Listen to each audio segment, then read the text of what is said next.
एक लड़की को सुहागरात बहुत ही भारी पड़ गई। शौहर तो बहुत ही प्यासा था और इस लड़की को ना जाने क्या समझ बैठा था। सुहागरात वाले दिन दुल्हन शौहर की शिद्दतें बर्दाश्त करते करते बेहोश हो गई और इसका बेड पूरा खून से। हॉस्पिटल में जिस लड़की को लाया गया था, आज तक मैंने अपनी 14 साल ड्यूटी में ऐसा केस बिल्कुल भी नहीं देखा था। इसे देखकर तो मेरी आंखों में आंसू आ गए थे। इसकी शादी नहीं बल्कि ये कुत्ते जानवरों के आगे इसे फेंक दिया गया हो, जिसने इस लड़के के साथ अपनी प्यास बड़े जोश के साथ बुझाई हो, जिसने इसके ऊपर हमला किया गया था। मैं इस रात को कभी नहीं भूल सकती। मुझे आज भी वो रात याद है, क्योंकि इस रात के बाद मेरी जिंदगी के जीने का ढंग बदल गया था। मेरी सोचो विचार सब बदल गए थे। रात बहुत गहरी थी। रात के वक्त नाइट ड्यूटी पर डॉक्टर मोमिना मौजूद थी, जो कि वो बहुत रहमदिल इंसान थी और बा-इखलाक डॉक्टर थी और इस हॉस्पिटल में नर्स की ड्यूटी किया करती थी। मेरा नाम समीना है। सर्दियों के मौसम में शादियों का सीजन चल रहा था, इसीलिए ज्यादातर हॉस्पिटल में पेशेंट नहीं थे। मैंने चाय बनाकर डॉक्टर मोमिना को भी बुला लिया चाय पीने के लिए। यहाँ की कोई भी डॉक्टर स्टाफ के साथ चाय नहीं पीती थी। पता नहीं इनको क्या मसला था, क्योंकि हम पेशेंट का गंद उठाते थे, इसीलिए हमारे हाथ का पानी पीना भी कोई पसंद नहीं करता था। लेकिन डॉक्टर मोमिना ऐसी बिल्कुल भी नहीं थी। वो बहुत साफ दिल की मालिक थी। वो बहुत ही रहमदिल और अच्छी इंसान थी। मुझे इनकी आदत अतवार बहुत पसंद आए थे। बाहर तूफानों की तरह बारिश बरस रहा था। अगर हम इस वक्त चाय ना पीते तो इस तूफानी बारिश की सर्दी में हम जम जाते। अभी हम चाय पीने ही वाले थे कि हॉस्पिटल में एक लड़की को लाया गया था। इसके रूप श्रृंगार को देखते ही पता चल गया कि वो दुल्हन थी। इसको इस तरह की हालत में देखकर अंदाजा हो गया था कि शायद इसकी आज ही शादी थी। इस लड़की को 2 लड़कियां मिलकर हॉस्टल लाई थी। बताना मुश्किल था कि नंदे थी या बहनें, लेकिन वो भी बहुत घबराई हुई थी और परेशान लग रही थी। एक बूढ़ी औरत भी थी। जल्दी से चेक करके बताए कि इसको क्या हुआ है। वो घबराते हुए मुझसे कहने लगी, मामला बहुत खराब लग रहा था। डॉक्टर मोमिना ने इस लड़के को अंदर ले जाने को कहा और मैं भी अंदर चली गई। इन लोगों को साइड पर बिठाया और नाम वगैरह लिखने के लिए दूसरी नर्स बैठी हुई थी, क्योंकि हमें सबसे पहले इस लड़के को चेक करना था और इसका जल्द से जल्द इलाज करना था। लेकिन जब मैं अंदर गई तो डॉक्टर मोमिना को देखकर मैं परेशान हो गई। वो इस लड़की को आंखें फाड़े बहुत गौर से देख रही थी और ये बहुत घबराई हुई थी। इनके हाथ पैर कांप रहे थे। इनकी हालत बहुत अजीब सी हो रही थी। इनको खुद पता नहीं चल रहा था ये यहाँ पर क्या कर रही हैं। इनको कुछ मालूम ही नहीं हो रहा था कि इसका इलाज क्या करे। डॉक्टर मोमिना ने कहा कि मुझसे ये सब कुछ नहीं होगा। इन लोगों को कहो कि वो इस लड़की को यहाँ से ले जाए। मैं इनकी बातें सुनकर हैरान हो गई और इस लड़के की हालत बहुत ही खराब थी। लेकिन डॉक्टर मोमिना ने इसका इलाज करने से क्यों इनकार कर दिया? वो तो बहुत रहमदिल और अच्छी डॉक्टर थी और डॉक्टर मोमिना की दुश्मन भी यही कहते थे कि वो एक अच्छी डॉक्टर है। फिर वो आज इस लड़के का इलाज करने से क्यों मना कर रही थी? यहाँ तक उन्होंने ये भी कह दिया कि मुझे इसकी कोई मदद नहीं करनी और सामने वाले सरकारी हॉस्पिटल में भेज दो। उस हॉस्पिटल में भी अच्छी खासी सर्विस दी जाती थी और लड़की के कपड़े को भी देखकर अंदाजा हो रहा था कि वो एक अमीर आदमी की बीवी थी। इसका शौहर इसके साथ नहीं आया था। उन्होंने मुझसे कह दिया कि इसको यहाँ से भेज दो और इसने कहा कि सामने सरकारी हॉस्पिटल में डॉक्टर सबिहा के पास ये केस ले जाए, लेकिन मैं इस केस को हैंडल नहीं कर सकती। मैंने कहा डॉक्टर बात तो सुनी, लेकिन उन्होंने मेरी कोई भी बात नहीं सुनी। यहाँ तक कि जब वो बाहर निकली तो लड़के के घर वाले पूछने लगे कि वो ठीक तो है। उन्होंने इसको भी जवाब नहीं दिया और अपने कमरे में चली गई। अब मैं बाहर आई और मैंने कहा कि डॉक्टर साहिबा ने कहा है कि सामने वाले हॉस्पिटल रिफर कर दें। तो वो लोग हैरान रह गए कि ऐसे कैसे रिफर कर दें, वहीं से तो हम लोग आए हैं। वहाँ तो कोई डॉक्टर ही नहीं है।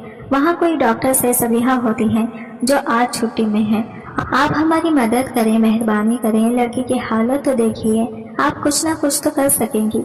बाहर तूफान है, बारिश हो रही है, सर्दी का मौसम है, हम कहाँ जाएंगे? मैंने कहा कि अच्छा ठीक है, मैं आपकी मदद करती हूँ और जो मुझसे हो सकेगा मैं करने की कोशिश करूँगी। लेकिन जब मैं अंदर गई और मैंने इस लड़के के नब्ज चेक की और जब मेरी नज़र इसकी गर्दन की तरफ पड़ी तो मैं हैरान हुई। वहाँ पर कुछ ऐसा था जो मैंने अपनी जिंदगी में कभी नहीं देखा था। لیکن کچھ ایسا ہو سکتا تھا جو شاید میں نے بھی دیکھا ہو اور ہر عورت اس چیز کو سمجھتی ہو، لیکن یہ معاملہ کچھ الگ سا لگ رہا تھا۔ اس نشان کا مطلب میں نہیں سمجھی، لیکن مجھے اس نشان سے فی الحال اتنا مسئلہ نہیں تھا۔ مجھے اسے ہوش میں لانے کے لیے کچھ کرنا تھا۔ میں نے اس لڑکی کو کپڑوں سے آزاد کرنے کی کوشش کی، کیونکہ اس کے کپڑے بھی خراب ہو چکے تھے، تو یہ دیکھ کے حیران رہ گئی کہ اس کا تو سارا پتہ نہیں کیوں آج اس مریضہ کو دیکھ کے مجھے ایک دن یاد آ گیا۔ اچانک سے وہ بات میرے دماغ میں آ گئی۔ ہاسپٹل میں ڈاکٹر اور نرس کے آپس میں دوست ہو یا نہ ہو، لیکن ایک دوسرے کی خبر سب کو ہو جاتی ہے، اور ہمارا ہاسپٹل تو بہت بڑا تھا۔ یہاں پر بہت سارے لوگ آتے تھے اور سارے اچھے لوگ ہی آتے تھے۔ غریبوں کے لیے الگ کوٹا تھا، امیر لوگ بھی یہاں پر آ جایا کرتے تھے۔ ہمیں یاد ہے کہ ایک دفعہ ڈاکٹر ساجدہ کے ہاتھوں پہ مہندی لگی ہوئی تھی، اور جب ہم نے ان سے پوچھا کہ آپ نے اتنی پیاری مہندی لگوائی ہے، علی کی شادی ہے، تو انہوں نے کہا تھا کہ نہیں، میری شادی نہیں ہے، لیکن مہندی انہوں نے بالکل دلہن جیسے لگوائی ہوئی تھی، اور پھر وہ 3 دن کہیں غائب بھی رہی تھی، اور اس کے بعد 1 مہینے کی چھٹی پہ چلی گئی تھی، لیکن جب واپس آئی تو بالکل بھی پہلے جیسے نہیں تھی، بہت چپ چاپ اور پریشان رہتی تھی۔ سب لوگ کہتے تھے کہ شاید ان کی زندگی میں کچھ ہوا ہے، ان کے کپڑے پہننے کا انداز بدل گیا تھا۔ یہ بہت چھوٹی سی بات تھی، لیکن اچانک سے ایسا ہوا تھا۔ وہ امیر خاندان کی تھی، پر وہ نہیں کرتی تھی، اور کھلے گلے بھی پہن لیتی تھی، چشت کپڑے بھی پہن لیتی تھی، اور ان کے ساتھ اچھے بھی بہت لگتے تھے۔ لیکن جب سے یہ والی بات ہوئی تھی، تب سے انہوں نے گلے ڈالے کپڑے پہننے شروع کر دیے تھے اور حجاب کرنا شروع کر دیا تھا۔ اچانک سے کسی ایسے لڑکے کا حجابی ہو جانا عجیب ہی لگتا ہے۔ انسان یہی سوچتا ہے کہ شاید اس کے پیچھے بہت بڑی وجہ ہوگی جس کے بارے میں ہمیں پتہ نہیں ہے، لیکن ہم نے کبھی ان کے معاملے میں بولنے کی کوشش نہیں کی۔ آج ان کا اس طرح سے ایک مریضہ کو چھوڑ کے بھاگ جانا کچھ بہت ہی عجیب تھا۔ اس لڑکی کی حالت بڑی عجیب سی تھی، اس کا چہرہ بالکل پیلا ہوا پڑا تھا۔ میں نے اسے جلدی ڈرپ لگائی تاکہ اس کے جسم میں تھوڑا پانی جائے اور اس کی حالت بہتر ہو۔ سردیوں میں ویسے ہی انسان پانی کم پیتا ہے۔ میں اس کی پٹی وغیرہ بھی کر رہی تھی۔ اب تو میرے ہاتھ بھی کام کر رہے تھے۔ مجھے سمجھ آ گئی کہ ڈاکٹر صاحبہ کیوں بھاگ کر گئی تھی۔ یہ کیس تو بڑا ہی عجیب قسم کا تھا۔ غصہ بھی آ رہا تھا۔ عورت کہیں بھی محفوظ نہیں ہے، اور آدمی کے ساتھ بھی نہیں جس کے ساتھ اس کے ماں باپ اس کی مرضی سے شادی کرواتے ہیں۔ سارے رشتہ داروں، دوستوں اور معاشرے کے سامنے اسے مرد کے حوالے کرتے ہیں کہ اب یہ تمہاری بیوی ہے۔ بیوی کا مطلب کیا ہے کہ ساری زندگی تم نے اس کی حفاظت کرنی ہے۔ مردوں کو اگر زیادہ عقل اور زیادہ مضبوط جسم دیا گیا تو اسی لیے کہ وہ دوسرے کمزور کی حفاظت کرے، نہ کہ اس لیے کہ اس کے اوپر اپنا روب جمائے۔ لوگ کہتے ہیں کہ دوزخ میں عورتوں کی بہتات زیادہ ہوگی، لیکن اب مجھے معاملات دیکھ کر ایسا لگنے لگا ہے کہ عورتوں کی نہیں، مردوں کی ہی تعداد زیادہ ہوگی، کیونکہ جتنا مرد ظلم کر رہے ہیں عورتوں پہ اور عورتیں برداشت کر رہی ہیں، اتنا عورتوں تو کسی پہ ظلم نہیں کر رہی ہیں۔ اگر آپ کا شوہر بہت ہی زیادہ اچھا ہو اور آپ کہیں کہ نہیں میرا شوہر تو بہت اچھا ہے، تو وہ بھی کہیں نہ کہیں کسی نہ کسی پوائنٹ پر کسی نہ کسی حوالے سے ظلم ہوتا ہی ہے، اور ظالموں کا مقام تو دوزخ ہی ہے نا۔ میں نے تھوڑی دیر کے لیے باہر آئی۔ میں نے اس کے گھر والوں کو تسلی دی۔ مجھے ابھی ان سے پوچھنا بھی تھا کہ معاملہ ہوا کیا تھا، تاکہ میں اس حساب سے کچھ کر سکوں۔ جب مجھے ایک نرس نے کہا کہ تو کیا کر رہی ہے، جس مریضہ کو ڈاکٹر نے ریجیکٹ کر دیا تو بیٹھ کے اس کا علاج کر رہی ہے، اگر اس کو کچھ ہو گیا تو تیرا کریئر یہیں پہ ختم ہو جائے گا۔ میں نے کہا کہ میرا کون سا کریئر ہے یار، میں تو ایک نرس ہوں، میں مدد نہیں کروں گی تو کون کرے گا۔ سامنے والے ہاسپٹل میں بھی ڈاکٹر نہیں ہے، ڈاکٹر ساجدہ نے بھی انکار کر دیا، تو کیا کریں، اٹھا کے باہر پھینک دیں۔ اس نے کہا کہ دیکھ، میں تیرے معاملے میں نہیں بول رہی، لیکن تو غلط کر رہی ہے۔ میں نے کہا کہ بس ٹھیک ہے، جو بھی ہے مجھے کرنے دے۔ میں ان لوگوں کے پاس گئی اور میں نے کہا کہ یہ کیا معاملہ ہے، آپ لوگ تو شکل سے پڑھے لکھے لگتے ہیں، اگر لڑکی کی مرضی نہیں تھی یا لڑکا اس طرح کا تھا تو آپ کو پہلے دیکھنا چاہیے تھا، اب آپ اٹھا کر یہاں لے آئے ہیں۔ حالت اس کی بڑی بری ہے، اگر کچھ ہو گیا تو ہاسپٹل کا نام خراب ہوگا اور میرا بھی۔ آپ لوگوں کو نہیں پتا آپ نے مجھے کتنی بڑی مشکل میں ڈال دیا ہے۔ اس میں سے ایک لڑکی آگے بڑھی اور اس نے کہا کہ میں نے تو پہلے ہی ان کو کہا تھا، لیکن انہوں نے میری بات نہیں مانی۔ دوسری لڑکی نے اس کو چپ کروا دیا۔ میں نے کہا کہ اب اس کو کیوں چپ کروا رہی ہو، مجھے بتاؤ تو ہوا کیا ہے۔ وہ کہنے لگی کہ اس لڑکی کا نام غزالہ ہے، وہ نارمل نہیں تھی۔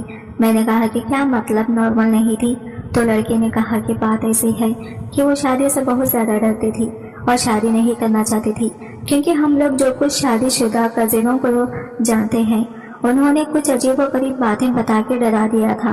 पता नहीं वो डरती थी या शायद जिम्मेदारी नहीं लेना चाहती थी, खुद को परेशान नहीं करना चाहती थी, लेकिन इसके माँ बाप ने ज़बरदस्ती शादी करवा दी। लड़के का नाम आदिल है, इस शहर का सबसे ज़्यादा अमीर इंसान है, इसीलिए जब इसका रिश्ता आया तो घर वालों ने फौरन हाँ कह दिया और कहा कि शादी फौरन से फौरन हो जाए, लेकिन वो शादी नहीं करना चाहती थी, पर ज़बरदस्ती इसकी शादी करवाई गई। इसने कहा था कि मैं कभी भी इस शादी को दिल से कबूल नहीं करूंगी, लेकिन ऐसी बात नहीं थी कि हमें इसकी इन हरकतों के बारे में पता नहीं था। हम लोगों ने लड़के वालों से बात की थी कि लड़की थोड़ी सी मासूम है, तो मैंने कहा था कि हमारा बेटा बहुत अच्छा है, बहुत अच्छा इंसान है, सब कुछ ठीक हो जाएगा। आहिस्ता आहिस्ता एक दूसरे को समझ लेंगे और शादी तो ये ओपन सीक्रेट होता है, सबको इसके बारे में पता होता है, सब एक दूसरे का साथ देंगे।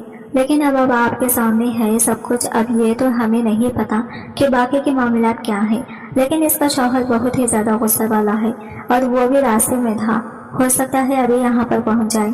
मैंने कहा कि अब इसका यहाँ पे क्या काम है, वो यहाँ पर आकर क्या करेगा। अगर मेरे सामने आया तो मैं तो इसे 2-4 बातें सुना दूंगी, क्योंकि मुझे तो वैसे ही इन मर्दों पे गुस्सा आता था। यहाँ पर इस तरह के बहुत से मामला देखने को मिलते थे। औरत अंदर तकलीफ में होती थी, मर्द बाहर सो रहा होता था। मुझे देख देख के गुस्सा आता था। कभी कभी मैं बाहर आती थी तो पता चलता था कि मर्द वापस चला गया है और मैंने दवाई मंगवानी होती थी, इसीलिए मुझे ऐसे लोगों को देख के ही चिड़चिड़ी होने लगती थी। और अब जिसने ये सब कुछ किया था, जिसकी वजह से ये सब कुछ हुआ था, वो यहाँ पे किस मुंह से आने वाला था। मैं वापस अंदर चली गई। गजाला को होश नहीं आ रहा था, वो बेहोश पड़ी थी। इसके जख्मों की पट्टी तो मैंने कर दी थी और इसे ड्रिप भी लगाई थी, लेकिन इसे बहुत तेज बुखार था। मैं किसी तरह डॉक्टर साजिदा को कहना चाहती थी कि एक दफ़ा आकर चेक तो कर ले, लेकिन वो जिस तरह से गई थी मुझे नहीं लगता था कि वो वापस आती। अगर इनको चेक करना होता तो वो कर लेती। जब मैं बाहर आई तो मैंने देखा कि इन लड़कियों के साथ एक जवान खूबसूरत मर्द खड़ा था। गजाला को देखा जाए तो वो इतनी ज़्यादा खूबसूरत तो नहीं थी, लेकिन वैसे दुबली पतली थी और अच्छी शक्ल सूरत भी थी। पर ये लड़का तो बिल्कुल किसी हीरो की तरह था। कहीं इसी वजह से इसने इस लड़की पर जुल्म तो नहीं किया कि मैं बहुत ज़्यादा खूबसूरत और जवान मर्द हूँ। इसे अपने ऊपर बहुत गुरूर था। इसका कद 6 फुट से भी ऊपर था, लेकिन फिर भी बुरा नहीं लग रहा था। बहुत ही ज़्यादा हैंडसम और खूबसूरत था। जब मैं वहाँ पर गई तो वो मेरी तरफ बढ़ा और मैं थोड़ा सा घबरा भी गई। इसने कहा कि कहाँ है मेरी बीवी। मैंने कहा कि वो जहाँ भी, आप इससे अभी नहीं मिल सकते। आपको नहीं पता ये औरतों का हॉस्पिटल है। इसने घर के ऊपर, मैं इसे मिलना चाहता हूँ, जितने पैसे चाहिए मैं देने को तैयार हूँ। मैंने कहा कि हर चीज़ पैसे से नहीं खरीदी जाती है जनाब। जिस जगह पर आपकी बीवी को रखा गया वहाँ पर और औरतें भी हैं। हम बाकी औरतों का पर्दा आपकी वजह से तो खराब नहीं करवा सकते हैं। इसने कहा कि आपने क्यों ऐसी जगह पे मेरी बीवी को रखा है, इसे आप लोग रूम में क्यों नहीं शिफ्ट करते। मैंने कहा कि अभी वो रूम में शिफ्ट करने के काबिल नहीं है, इसीलिए वो वार्ड में है। वहाँ पर इसकी ज़्यादा अच्छी देखभाल हो जाएगी, क्योंकि आते जाते हर कोई इसको देख सकता है। अगर रूम में रख देंगे तो हर टाइम तो नहीं हम लोग रूम में खड़े रह सकते, फिर आप लोगों का आना जाना शुरू हो जाएगा। दिल तो मेरा कर रहा था कि बोल दूं, बड़ा आया तो फिक्र करने वाला। मेरी बीवी कहाँ है, मेरी बीवी किधर है। अब तुझे अपनी बीवी की बड़ी फिक्र हो रही है। अगर मैं वहाँ और खड़ी रहती तो मेरे मुंह से कोई ना कोई बात निकल ही जाती, इसलिए मैं वहाँ से चली गई। मुझे मेरे दोस्त ने कहा कि अब इसका शौहर भी आ गया है और ये वाकई बड़ा अमीर आदमी है, इसके घर की कहानी है। अब तो ये बात मान के इस मामले से निकल जा, क्योंकि अगर इस लड़की को कुछ हो गया तो सारा मलबा तेरे ऊपर आ जाएगा। मैंने कहा कि लड़की की हालत तो बहुत बुरी है, डॉक्टर साहिबा से बात करती हूँ। डॉक्टर साहिबा से बात करने का इरादा कर लिया। अब वही मुझे बचा सकती थी। मैं वाकई फंस गई थी। मुझे लगा था कि बस थोड़ी बहुत दवाई ले गई तो ठीक हो जाएगी, लेकिन ये लड़की होश में नहीं आ रही थी और इसका बंदा बाहर खड़ा होकर पता नहीं किस किस को फोन कर रहा था, कैसे कैसे लोगों को बुला रहा था कि मेरे मरीज को आके देख लें, मेरी बीवी है, इसकी हालत नहीं ठीक है, हॉस्पिटल वालों के पास हैं, इधर आ जाएं। ऐसे में मामला खराब हो जाता और फिर डॉक्टर साजिदा को भी जवाब देना पड़ता है। लेकिन जब मैं डॉक्टर का क्लिनिक के पास गई, अंदर दाखिल हुई तो हैरान रह गई। एक मंजर जो मैंने देख लिया था, डॉक्टर हिजाब उतार कर बैठी थी, लेकिन मुझे देखते ही उन्होंने अपना हिजाब फौरन ठीक कर लिया। पर मेरी नज़र इस चीज़ पर पड़ चुकी थी जो मैं देखना चाहती थी। इनको पता था कि मैं हूँ, इसलिए वो ज़्यादा घबराई नहीं और फौरन से हिजाब कर लिया। मैंने कहा कि वो मामला तो खराब हो गया, इसका शौहर भी आ गया है। वो ये सुनकर हैरान रह गई। मैंने कहा कि मुझे नहीं पता कि क्या करती हो और क्या नहीं, और मैं यहाँ से जा रही हूँ, मुझे ज़रूरी काम है। मैंने कहा कि मुझे छोड़ के नहीं जा सकती और अभी तो आपकी ड्यूटी है, आप कैसे जा सकती हैं। वो बैठ गई थी। इनकी ड्यूटी तो थी। क्यों तुमने इस लड़के को यहाँ पर रोका? मैं सोच भी नहीं सकती थी कि तुम मेरे लिए इतनी बड़ी मुसीबत खड़ी कर दोगी। मैंने कहा कि इससे ज्यादा क्रिटिकल मरीज आते हैं हमारे पास, आप इसका इलाज कर दें और इनको कहें कि घर ले जाएं लड़की को, होश आ जाएगा तो वो ले जाएंगे। वो कहने लगी कि मैं नहीं कर सकती इसका इलाज, और अब तो मैं बिल्कुल भी नहीं कर सकती हूँ। उन्होंने लफ्ज अब पर जोर दिया तो मैं वैसे ही समझ चुकी थी कि बात क्या है। मैंने कहा कि ठीक है, मैं जाकर इनको कहती हूँ कि इसको कहीं और ले जाएं। मैं इस लड़की के कमरे में चली गई और इसकी गर्दन के ऊपर से बाल हटा के एक निशान की तरफ देखा। बिल्कुल ऐसा ही निशान डॉक्टर की गर्दन पर भी था, और ये निशान किसी चोट या किसी चीज का नहीं बल्कि कुछ और ही था। क्या मतलब था इसका? दोनों की गर्दन पर एक जैसा निशान कैसे हो सकता है? डॉक्टर साजिदा जो एक अच्छी डॉक्टर थी, सबकी मदद करती थी, नाइट ड्यूटी करती थी, वो इस लड़की को देखकर इलाज करने से इनकारी क्यों हो गई? बल्कि वो तो यहाँ से भाग रही थी। इनकी आंखों में नागवारी या थकावट नहीं थी बल्कि डर था, और जैसे ही इनको पता चला कि लड़की का शौहर भी आ गया था, उन्होंने यहाँ से भागने का प्लान बना लिया है। लेकिन वो अभी जा नहीं सकती थी, इनकी ड्यूटी का वक्त बाकी था। जब मैं इनके कमरे में गई तो वो अपना हिजाब उतार के इसी निशान के ऊपर हाथ लगा रही थी, जैसे किसी पुरानी याद को याद करके परेशान हो रही हो। मुझे देखते ही इसने फौरन हिजाब कर लिया। इसी निशान की वजह से उन्होंने हिजाब करना शुरू किया था, क्योंकि ये निशान बहुत बड़ा था और देखने से साफ पता चलता था कि किसी चीज का है। ऐसे निशान को आप सरेआम नहीं दिखा सकते थे, वरना लोग आप सवाल करने से पहले ही जवाब जान जाते कि निशान किस चीज का है। इसीलिए शायद इसने हिजाब करना शुरू किया था, सिर्फ इस निशान को छुपाने के लिए, और कोई दूसरा मकसद नहीं था। इनके हिजाब का सिर्फ यही मकसद था। लेकिन अब मैं क्या करती? मैं दोबारा इस लड़की के पास गई और मैंने इसके घर वालों को कहा कि आप इसको यहाँ से ले जाओ, क्योंकि इसे होश नहीं आया। उन्होंने कहा कि हाँ, हम इसको ले जाएंगे। हम लोगों ने एम्बुलेंस बुलाई है, वो बस अभी आती होगी। इसके लिए एक खास किस्म की एम्बुलेंस बुलाई गई थी, जिसमें क्रिटिकल मरीजों को ले जाया जाता था, जिसके अंदर ऑक्सीजन भी होता था और हर तरह का निजाम होता था। वो लड़की जो गजाला के साथ आई थी और मुझे बड़ी चढ़ के सारी बातें बता रही थी। मैंने इसे कहा कि जरा इस तरफ आना, मुझे इससे एक बात करनी है, और वहां पर आई तो मैंने कहा कि तुम क्या लगती हो इस लड़की की? इसने कहा था ये मेरी बड़ी बहन है और जो बाहर बैठा है वो मेरा भौनी है। मैंने कहा कि क्या तुम्हारे भौनी की पहले शादी हो चुकी है? तो वो मुझे हैरान होकर देखने लगी और सोचने लगी कि मैं ऐसा सवाल क्यों कर रही हूँ।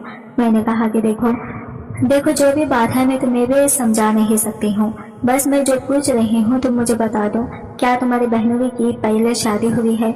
इसने कहा कि नहीं, इन लोगों ने तो हमें यही बताया कि शादी नहीं हुई है, और ऐसा लगता भी नहीं क्योंकि हमने पता करवाया था। इनको तो पूरा शहर जानता है, अगर ऐसी बात होती तो ये बात छुपने वाली नहीं थी। मैंने कहा कि तुम्हें यकीन है? इसने कहा कि हाँ मुझे यकीन, यही ठीक है। इसने कहा लेकिन आप क्यों पूछ रही हैं? मैंने ऐसा बताया कि अगर मुझे कोई ऐसी बात पता चली जो तुम्हारी मालूमात से मुख्तलिफ होगी तो मैं तुम्हें ज़रूर बताऊंगी, तुम मुझे अपना नंबर वगैरह दे दो। इसने मुझे अपना नंबर दे दिया और अपना नाम मीना बताया। ये अच्छी लड़की थी, अपनी बहन के लिए बड़ी परेशान नजर आ रही थी। कह रही थी कि मेरी बड़ी बहन बड़ी मासूम थी, इसे किसी बात का पता ही नहीं था, वो शादी भी नहीं करना चाहती थी। माँ बाप में अच्छा नहीं किया, बस ये सोचा कि लड़का है बड़े अमीर खानदान से, इसीलिए लड़की की मर्जी के बारे में कोई ख्याल ही नहीं किया और शादी करवा दी। मेरी बहन ठीक तो हो जाएगी ना? मैंने कहा कि तुम्हारी बहन ठीक है, लेकिन इसे ठीक होने में थोड़ा वक्त लगेगा। तुम इसकी छोटी बहन हो ना, तो इसका बहुत ख्याल रखना। जो ख्याल बहनें रख सकती है कोई भी नहीं रख सकता, इतना ख्याल रखना इसका वो जल्दी ठीक हो जाए। मैंने इसे तसल्ली दे दी। अब मेरे पास एक सवाल था जिसका जवाब डॉक्टर साजिदा ही दे सकती थी, इसलिए मैं इनके कमरे की तरफ जा रही और मैंने सोच लिया था कि आज मैं इनसे کہ آج میں ان سے इनके हॉस्पिटल में काम करने वाली है एक नर्स बनकर नहीं बल्कि एक औरत बनकर सवाल करूंगी, और मुझे यकीन था कि वो मेरे सवाल का जवाब ईमानदारी से देंगी। पर जब मैं इसकी तरफ गई तो मेरा कदम बाहर ही रुक गए। मुझे अंदर से किसी मर्द की आवाज़ आने लगी। यहाँ तक कोई मर्द कैसे आ सकता था? ये आवाज़ मुझे जानी पहचानी लग रही थी।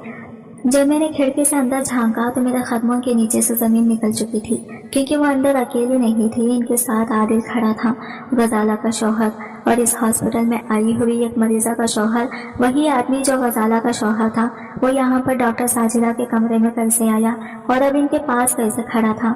वो इनके इतने करीब किसी हक से खड़ा था। अच्छा, तो तुम यहाँ छुपी बैठी थी।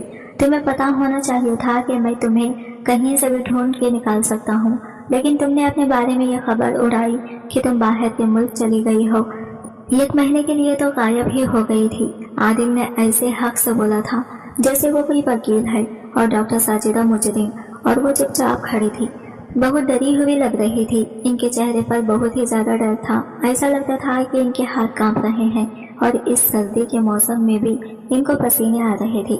चलो अच्छा है, आज मैं इस हॉस्पिटल से एक नहीं 2 औरतों को वापस लेकर जाऊंगा, क्योंकि दोनों ही मेरी हैं। ये बात सुनकर मैं हैरान रह गई। मुझे कुछ ठीक से समझ नहीं आया। अब जाओ और इस लड़की का इलाज करो, आखिर वो तुम्हारी भी कुछ लगती है। साजिदा ने कहा कि मैं कभी इस लड़की का इलाज नहीं करूंगी। अच्छा है कि वो इस दुनिया से चली जाए, इसलिए नहीं कि मुझे इससे जलन हो रही है, बल्कि इसलिए कि अगर तुम्हारे साथ रहेगी तो खवार ही होती रहेगी। इससे तो अच्छा है कि वो मर जाए ताकि इसकी मुसीबत खत्म हो जाए। अच्छा, तो तुमने अभी तक इसका इलाज नहीं किया, इसे नर्सों के हवाले कर दिया, और वो पागल नर्स, वो तो मुझे शक्ल से ही पागल लगती है। ये लगता है मेरे बारे में बात हो रही थी। जाओ और जाकर इसका इलाज करो, नहीं तो तुम पर केस कर दूंगा कि तुमने ऑन ड्यूटी होते हुए भी एक मरीजा को चेक नहीं किया। अब डॉक्टर ने इस आदमी की तरफ देखा, क्योंकि ये बात तो पॉइंट की थी। तुम्हें क्या लगता था तुम यहाँ छुप के बैठी रहोगी और मैं तुम्हें तलाश नहीं कर पाऊंगा? डॉक्टर ने कहा कि इस दिन वहाँ से भाग जाने के बजाय मुझे तुम्हें इस दुनिया से भेज देना चाहिए था, नहीं तो आज किसी की बेटी इस हालत में ना पड़ी होती। ये मेरी गलती थी, मेरी वजह से वो लड़की इस मुकाम पर पहुंची है। तुमने इतनी जल्दी दूसरी लड़की तलाश करके इसके साथ शादी भी कर ली। हाँ, जाहिर है अकेले तो रह नहीं सकता था ना तुम। अब मुझे इनकी बातें कुछ कुछ समझ आ रही थी। इसने कहा कि जाओ और जाकर इसको देखो, ज्यादा बातें नहीं करो, और मेरी तरफ क्यों नहीं देख रही हो? ये वही शक्ल है जिसके पीछे तुम पागल हो गई थी, और 1 हफ्ते में तुमने शादी करने का इरादा कर लिया था। डॉक्टर ने कहा कि हाँ, मेरा दिमाग खराब हो गया था। कभी कभी इंसान के अकल पे पत्थर पड़ जाते हैं। जब इसका बुरा वक्त आने वाला होता है तो इसके साथ ऐसा होता है, लेकिन इसका मतलब ये नहीं है कि अभी भी मेरी अकल पे वही पत्थर पड़े हैं। जो मैंने ख़त्म नहीं किया वो मैं ख़त्म कर दूंगी। अगर मैं तुमसे अपना रिश्ता ख़त्म करने के लिए सामने आती तो तुम कभी भी ऐसा ना करने देते, लेकिन अब मैं कुछ भी करके इस सारे सिलसिले को ख़त्म करके ही दम लूंगी, क्योंकि मेरा तो तुम्हारे साथ गुजारा नहीं है। और खबरदार जो दोबारा यहाँ पर आए, तुम्हारी हिम्मत कैसे हुई यहाँ पर आने की? एक ऑन डॉक्टर ड्यूटी के कमरे में बगैर पूछे तुम नहीं आ सकते। इस बात पे आदिल हंसने लगा। मुझे इसकी मुस्कुराहट की समझ नहीं आ रही थी, वो क्यों हंस रहा था। इसका जवाब उसने ये दिया कि अच्छा ठीक है, फिर मेरी शिकायत कर दो। लेकिन क्या शिकायत करोगी तुम? कि मैं अपनी ड्यूटी पर थी, रात का वक्त था, अकेली खड़ी थी, बहुत ज्यादा खूबसूरत लग रही थी, बाहर बारिश हो रही थी और मेरा शौहर मेरे कमरे में आ गया। जैसे ही आदिल ने यह कहा, मेरे कदमों के नीचे से जमीन निकल गई। क्या यह डॉक्टर साजिदा का शौहर था? इसका मतलब कि डॉक्टर साजिदा ने शादी की थी लेकिन किसी को बताया नहीं था और झूठ बोला था। वो मेहंदी शादी की ही मेहंदी थी और 1 महीने के लिए वो गायब भी हुई थी, और इसके बाद वो हिजाब करने लगी थी। शायद अपना हुलिया बदल लिया था ताकि किसी की पहचान में ना आए, और ये शख्स इनको ढूंढ रहा था। और ना सिर्फ इतना बल्कि मामला यहाँ तक भी था कि डॉक्टर साजिदा अभी तक इसके निकाह में थी, तभी तो ये कह रहा था